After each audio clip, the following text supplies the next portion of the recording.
वासा news में स्वागत है आपका। मैं सरदार। विजयपुर शहर में कुछ दिन पहले भीमा तीर के डॉन का वहां पर हत्या हो गया था भागप्पा हुच्चप्पा हरिजन। ताकि भागप्पा हरिजन को मारना इतना आसान बिल्कुल ही नहीं था, ताकि मारने की भी सोच रखने को भी घबराते थे लोग।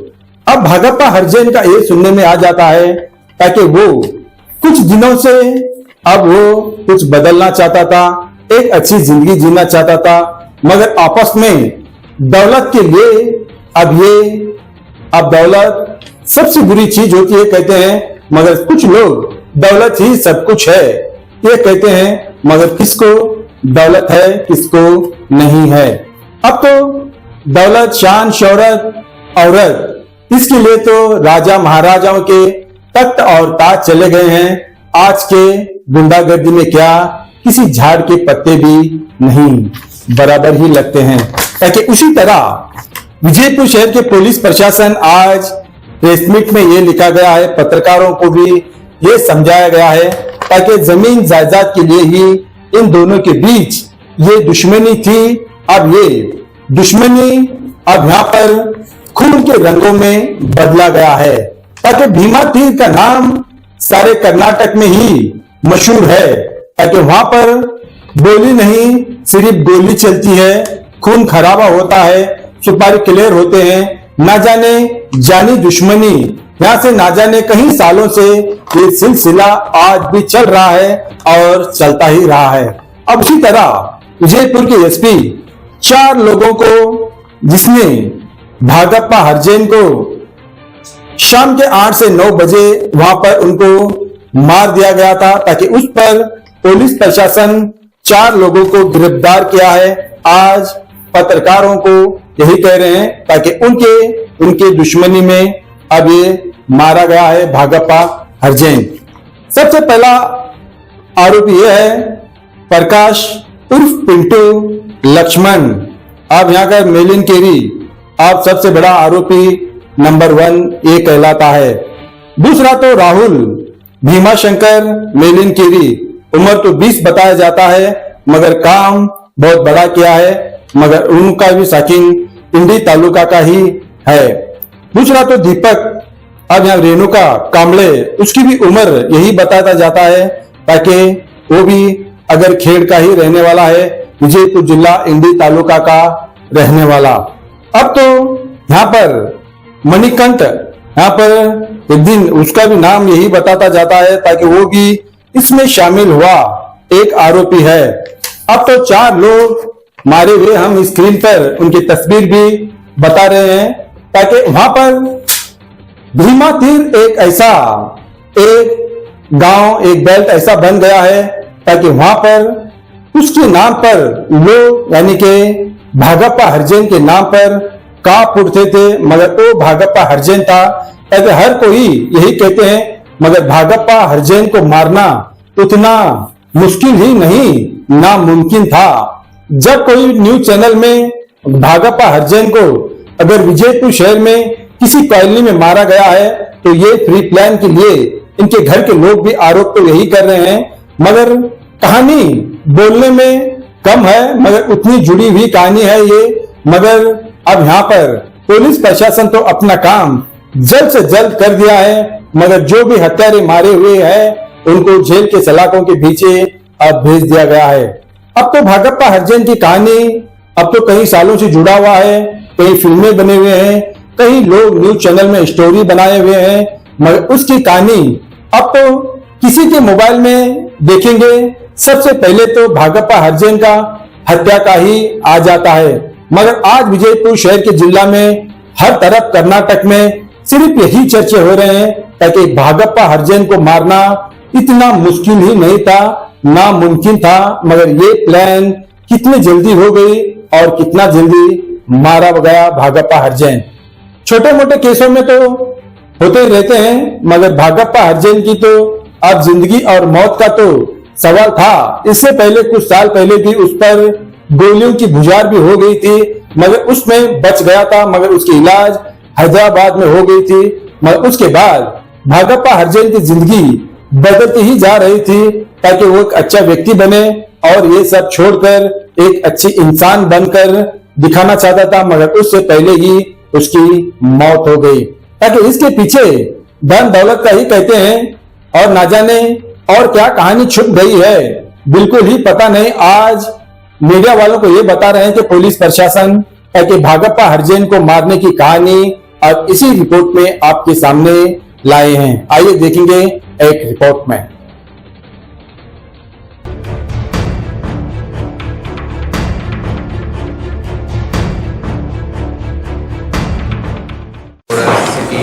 ಚೌಕ್ ಪೊಲೀಸ್ ಠಾಣಾ ವ್ಯಾಪ್ತಿಯ ಮದಿನಾ ನಗರದಲ್ಲಿ 9:30 ಗಂಟೆಗೆ ಬಿಟ್ಟು ಮತ್ತೆ 4-5 ಜನ ದುಷ್ಕರ್ಮಿಗಳು ಸೇರಿ ಭಾಗಪ್ಪ ಹರಿಜನ್ ಇದನ್ನು ಪಿಸ್ತೂಲ್ನಿಂದ ಗುಂಡು ಹಾರಿಸಿ ಮತ್ತೆ ತಲವಾರು ಕೊಡ್ಲಿಯಿಂದ ಅದರಲ್ಲಿ ಮಾರಣಾಂತಿಕ ಹಲ್ಲೆಯನ್ನು ಮಾಡಿ ಸ್ಥಳದಲ್ಲಿ ಭಾಗಪ್ಪ ಹರಿಜನ್ ಮೃತಪಟ್ಟಿರುತ್ತಾನೆ. ಇದಕ್ಕೆ ಸಂಬಂಧಪಟ್ಟಂತೆ ಭಾಗಪ್ಪ ಹರಿಜನ್ನ ಮಗಳಾದಂತಹ ಗಂಗೂಬಾಯಿ ಹರಿಜನ್ ಇವರು ಗಾಂಧಿ ಚೌಕ್ ಪೊಲೀಸ್ ಠಾಣೆಯಲ್ಲಿ ಅಪರಾಧ ಸಂಖ್ಯೆ 32/25 under section 189 class 2, 191 class 2, 191 class 3, 352, 103, 190 BNS act ಅಡಿಯಲ್ಲಿ ಮತ್ತು 25A ಆರ್ಮ್ಸ್ ಆಕ್ಟ್ ಅಡಿಯಲ್ಲಿ ಪ್ರಕರಣ ದಾಖಲಾಗಿರುತ್ತೆ. ಮೃತನಾದಂತಹ ಯಾರು ಭಾಗಪ್ಪ ಹರಿಜನ್ ಈಗಾಗಲೇ ಅವನು ಅಪರಾಧಿಕ ಹಿನ್ನೆಲೆಯನ್ನು ಉಳ್ಳವನಾಗಿದ್ದು ಅದರ ಮೇಲೆ 10ಕ್ಕೂ ಹೆಚ್ಚು ಪ್ರಕರಣಗಳು ದಾಖಲಾಗಿತ್ತು. ಅದರಲ್ಲಿ 6ಕ್ಕೂ ಹೆಚ್ಚು ಪ್ರಕರಣಗಳು ಆತನ ಮೇಲೆ ಮರ್ಡರ್ ಕೇಸ್ಗಳು ಕೂಡ ದಾಖಲಾಗಿತ್ತು.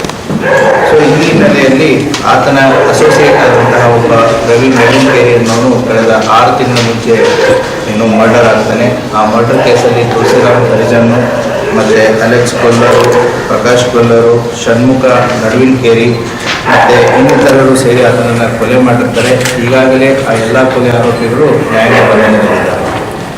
ಈ ರವಿ ಮೆಲಿನ್ಕೇರಿ ಮತ್ತು ಭಾಗಪ್ಪ ಹರಿಜನ್ ಇವರು ಕೂಡ ಒಂದೇ ತಂಡದಲ್ಲಿದ್ದು ಇವರು ಕೂಡ ಹಲವಾರು ವರ್ಷಗಳಿಂದ ಕೂಡಿ ಕೆಲಸ ಮಾಡಿರ್ತಾರೆ. ಸಾಕಷ್ಟು ವ್ಯವಹಾರಗಳನ್ನು ಕೂಡ ಇರುತ್ತೆ. ಹಣಕಾಸಿನ ವ್ಯವಹಾರ ಆಗಿರ್ಬೋದು, ರಿಯಲ್ ಎಸ್ಟೇಟ್ ವ್ಯವಹಾರ ಆಗಿರ್ಬೋದು, ಇವರಿಬ್ಬರು ಕೂಡಿ ಕೆಲಸವನ್ನು ಮಾಡಿರ್ತಾರೆ. ಮತ್ತೆ ಭಾಗಪ್ಪ ಹರಿಜನ್ ಮತ್ತೆ ರವಿ ಮೆಲಿನ್ಕೇರಿ ಕೂಡ ಇವರು ಸಂಬಂಧಿಕರು ಕೂಡ ಆಗಿರ್ತಾರೆ. ಆದರೆ ರವಿ ಮೆಲಿನ್ಕೇರಿ ಮೃತಪಟ್ಟ ನಂತರ ಈಗೇನು 6 ತಿಂಗಳಾದ ನಂತರ ಭಾಗಪ್ಪ ಹರಿಜನ್ನು ಈತನ ತಮ್ಮನಾದಂತಹ ಪ್ರಕಾಶ್ ಮೆಲಿನ್ಕೇರಿ ಏನಿದ್ದಾನೆ ಆತನಿಗೆ ಸಾಕಷ್ಟು ಒತ್ತಡವನ್ನು ತರ್ತಾ ಇರ್ತಾನೆ.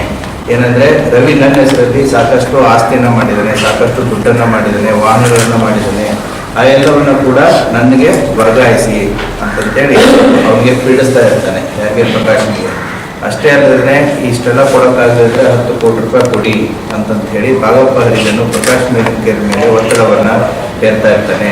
ಇದು ಯಾವ ಹಂತಕ್ಕೆ ಹೋಗುತ್ತೆ ಅಂತಂತಂದರೆ ದುಡ್ಡು ಕೊಡೋಕ್ಕಾಗದೇ ಇದ್ದರೆ, ಆಸ್ತಿ ಕೊಡೋಕ್ಕಾಗದೇ ಇದ್ದರೆ ಅವಾಚ್ಯವಾಗಿ ಆತನ ಅಣ್ಣನ ಹೆಂಡತಿಯ ಬಗ್ಗೆ ಈತ ಭಾಗಪ್ಪ ಹರಿಜನ್ನು ಮಾತಾಡಿರ್ತಾನೆ. ಸೊ ಇದರಿಂದ ಬೇಸತ್ತಂಥ ಪ್ರಕಾಶ್ ಮೆಲಿನ್ಕೇರಿ ಏನು ಮಾಡ್ತಾನೆ ಅಂತಂತಂದರೆ ಆತನ ಸ್ನೇಹಿತರಿಗೆ ಇದರ ಬಗ್ಗೆ ಡಿಸ್ಕಷನ್ ಮಾಡ್ಕೊಂಡಿರ್ತಾನೆ. ಸೊ ಯಾವಾಗ ಈ ವಾದ ವಿವಾದದಲ್ಲಿ ಒಂದು ದಿನ ಭಾಗಪ್ಪ ಹರಿಜನ್ ಏನು ಹೇಳ್ತಾನೆ ಅಂತಂದರೆ ಪ್ರಕಾಶ್ಗೆ, ನಿನ್ನ ಅಣ್ಣನಿಗೆ ಆದಂಥ ಗತಿನೇ ನಿನಗಾಗುತ್ತೆ, ಹೌದಾ, ಅದೇ ರೀತಿ ನಿನಗೆ ಮಾಡುತ್ತೆ ಅಂತಂತ ಹೇಳಿದಾಗ ಪ್ರಕಾಶ್ ಮೆಲಿನ್ಕೇರಿಗೆ ಕನ್ಫರ್ಮ್ ಆಗುತ್ತೆ ನಮ್ಮನ್ನು ಕೊಡಿಸಿದ್ದು ಭಾಗಪ್ಪ ಹರಿಜನನೇ ಅಂತಂತ ಹೇಳಿ. ಸೊ ಆ ಹಿನ್ನೆಲೆಯಲ್ಲಿ ಪ್ರಕಾಶ್ ಆತ ತಂಡವನ್ನು ಕಟ್ಕೊಳ್ತಾನೆ. ಆತನ ಅಸೋಸಿಯೇಟ್ಸ್ ಅಂತಂದರೆ ಆತನ ಸಂಬಂಧಿಕರು ಇವರು ಕೂಡ ರಾಹುಲ್ ತಲಕೇರಿ ಈತ ಹೊಂದಿಯವನು, ಅದೇ ರೀತಿ ಸುದೀಪ್ ಕಾಂಬ್ಳೆ ಇವನು ಅಗರ್ಪೇರವನು, ಮತ್ತು ಮಣಿಕಂಠ ಬೆನ್ಕೊಪ್ಪ ಅಂತ ಹೇಳಿ ಈತ ಸುದೀಪ್ನ ಫ್ರೆಂಡು. ಮತ್ತು ಕಳೆದ ಸುಮಾರು ತಿಂಗಳಿಂದ ಈತ ಇಲ್ಲಿ ರವಿ ಜೊತೆಗಾಗಿರ್ಬೋದು ಮತ್ತು ಪ್ರಕಾಶನ ಜೊತೆಗೆ ಆಗಿರ್ಬೋದು ಈತ ಸ್ನೇಹಿತನಾಗಿ ಕೆಲಸ ಮಾಡ್ತಾ ಇರ್ತಾನೆ. ಈತ 4ನೇ ಆರೋಪಿ ಆದಂತಹ ಮಣಿಕಂಠ ಬೆನ್ಕೊಪ್ಪ ಈತ ಬೈಲಂಗುಲದಲ್ಲಿರ್ತಾನೆ. ಸೊ ಈ 4 ಜನ ಸೇರಿ ಅವತ್ತಿನ ದಿನ 11ನೇ ತಾರೀಕು ರಾತ್ರಿ 9:00 ಸೊ ಅವರೇ ಪೀರಿಯಡ್ ಆಫ್ ಟೈಮ್ ವಾಚ್ ಮಾಡಿರ್ತಾರೆ. ಯಾಕಂತಂದರೆ ಪ್ರಕಾಶನಿಗೂ ಕೂಡ ಈ ಭಾಗಪ್ಪನ ಎಲ್ಲ ಮೂಮೆಂಟ್ಸ್ಗಳು ಎಲ್ಲಿ ಹೋಗ್ತಾನೆ ಎಲ್ಲಿ ಬರ್ತಾನೆ ಕೂಡ ಗೊತ್ತಿರುತ್ತೆ. ಯಾಕಂತಂದರೆ they will part of the same thing. So ಆ ಹಿನ್ನೆಲೆಯಲ್ಲಿ ಅವತ್ತಿನ ದಿನ ಇದನ್ನು ವಾಚ್ ಮಾಡಿ ಒಂದು ಆಟೋದಲ್ಲಿ ಏನು ವಾಕ್ ಮಾಡ್ತಾ ಇರ್ತಾನೆ ಆ ಸಂದರ್ಭದಲ್ಲಿ ಬಂದು ಅದನ್ನು ಈ ಪಿಸ್ತೂಲು, ತಲವಾರು ಮತ್ತು ಈ ಕೊಡ್ಲಿಯಿಂದ ಮಾರಣಾಂತಿಕವಾಗಿ ಹಲ್ಲೆ ಮಾಡಿ ಕೊಲೆ ಮಾಡಿ ತಪ್ಪಿಸಿಕೊಂಡಿದ್ದಾರೆ. ಆ ಹಿನ್ನೆಲೆಯಲ್ಲಿ DYSP ಸಿಟಿ ಎಲ್ಗಾರ್ ಅವರ ನೇತೃತ್ವದಲ್ಲಿ ತಂಡವನ್ನು ರಚಿಸಿರುತ್ತೆ. ಗಾಂಧಿ ಚೌಕ್ ಇನ್ಸ್ಪೆಕ್ಟರ್ ಅಂತ ಪ್ರದೀಪ್ ಮತ್ತು ಇನ್ಸ್ಪೆಕ್ಟರ್ ಆದಂತಹ ನಮ್ಮ ಮಲ್ಲಯ್ಯ ಮಠಪತಿ ತಂಡಗಳನ್ನು ರಚನೆ ಮಾಡಿ ಎಲ್ಲ ಆಯಾಮಗಳಲ್ಲಿ ಈಗ ತನಿಖೆಯನ್ನು ಕೈಗೊಂಡು ಆರೋಪಿತರನ್ನ ಬಂಧಿಸಿದ್ದಾರೆ. ತನಿಖೆ ಇನ್ನು ಮುಂದುವರಿತಾ ಇದೆ. ಎಷ್ಟು ಗುಂಡುಗಳು ಒಟ್ಟು 2 ಗುಂಡುಗಳು ಹಾಸಿದ್ದಾರೆ, ಬಟ್ ಒಂದು ಗುಂಡು ಅವರಿಗೆ ತಗಲಿದೆ. ಸೊ ಪೋಸ್ಟ್ ಮಾರ್ಟಮ್ ರಿಪೋರ್ಟಲ್ಲಿ ಅದು ಬಂದಿದೆ. ಈ ವೆಪನ್ ಏನಾದರೂ ಎಸ್ ನಡೀತಾ ಇದೆ.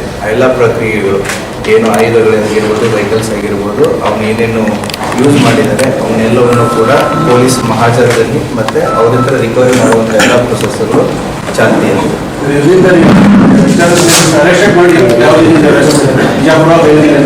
ಇಲ್ಲ ನಮ್ಮ ಬಿಜಾಪುರ ಜಿಲ್ಲೆಯಲ್ಲಿ ಅವ್ರನ್ನ ಅರೆಸ್ಟ್ ಕರೆಂಟ್ ತೆಗೆದಿದ್ದಾರೆ, ಅದು ಯಾವ ರೀತಿ ಅದು ಕರೆಂಟು ತೆಗೆಯೋದು ಭಾಗಪ್ಪ ಜನರ ಹಾಬಿ. ಆತನ ಮೂವ್ಮೆಂಟ್ ಆಗಿರಲಿ ಅಥವಾ ಆತ ಎಲ್ಲಿದ್ದಾನೆ ಅಂತಂತೇಳಿ ನಮಗೆ ಸಾಕಷ್ಟು ವೈರಿಗಳಿದ್ರು.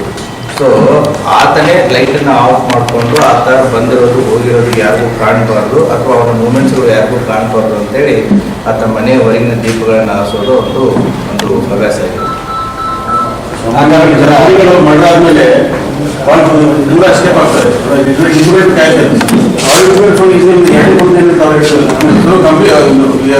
ಪೊಲೀಸರ ಭಯ ಅಷ್ಟಿದೆ, ಅಭಿನಂದನೆ ಕೊಡ್ತೇವೆ. ಮತ್ತೆ ಪೊಲೀಸರ ಭಯ ಅಷ್ಟಿದೆ. ಸರ್, ಈಗ ರವಿ ಮೇಲಿನಕೆರೆ ಏನು ಆಕ್ಷನ್ ಮಾಡಿ ಕಳಿಸಿದ್ರು, ಅವಾಗ FIR ಯಾರು ವಿರುದ್ಧ ಅಥವಾ ಯಾರ ದೂರ ಏನಾಗಿತ್ತು? ಅದರಲ್ಲಿ ತುಳಸಿರಾಮ್, ಹರಿಜನ್ ಮತ್ತೆ ಇನ್ನಿತರ ಆರೋಪಿಗಳಿದ್ದಾರಲ್ಲ, ಸೊ ಅಲೆಕ್ಸ್, ಷಣ್ಮುಖ, ಪ್ರಕಾಶು, ಮುಖೇಶು, ರಾಜಸಾಬು ಇವ್ರ ಮೇಲೆ ಪ್ರಕರಣ ದಾಖಲಾಗಿತ್ತು. ಅವಾಗ ಅದರಲ್ಲಿ ಕಂಪ್ಲೇಂಟ್ ಪ್ರಕಾಶನೇ ಇರುತ್ತೆ.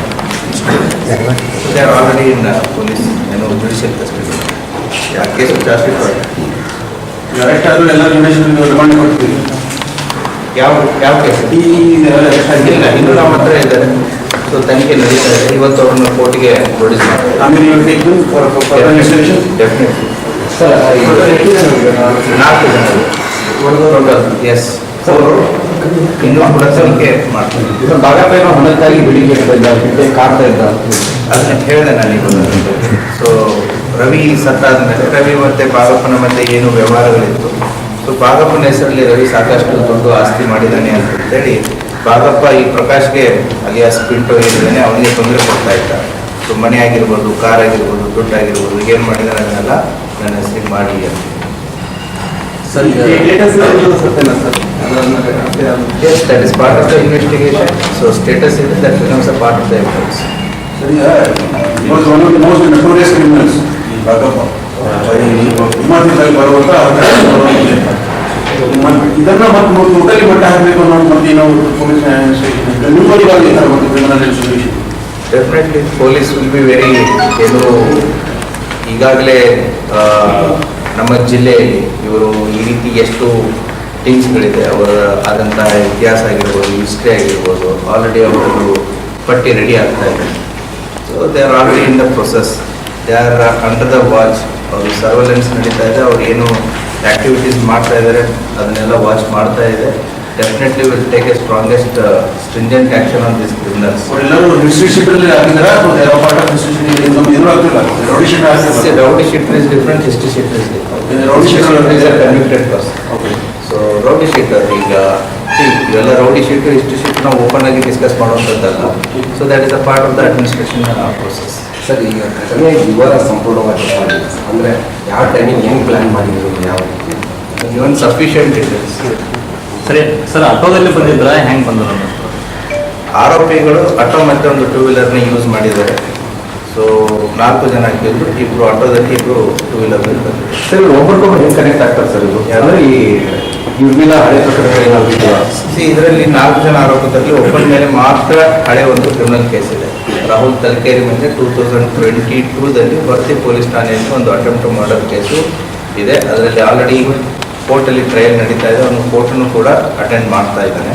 ಬಟ್ ಉಳಿದಂಥ 3 ಆರೋಪಿತರ ಮೇಲೆ ಯಾವುದೇ ರೀತಿಯಾದಂತಹ ಕ್ರಿಮಿನಲ್ ಹಿನ್ನೆಲೆ ಇಲ್ಲ.